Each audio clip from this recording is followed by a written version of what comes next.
Welcome back, everybody.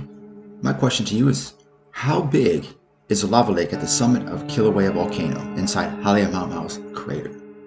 This diagram shows the comparison between the Empire State Building and the size of the lava lake. You can see that the Empire State Building can easily fit inside the lava lake.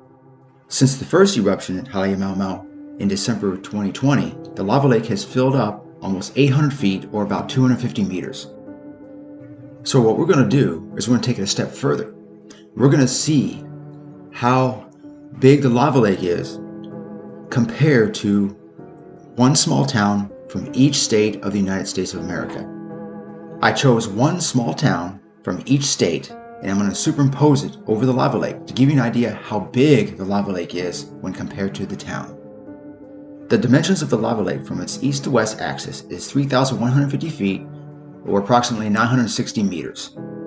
North to south axis, 2,250 feet or approximately 686 meters.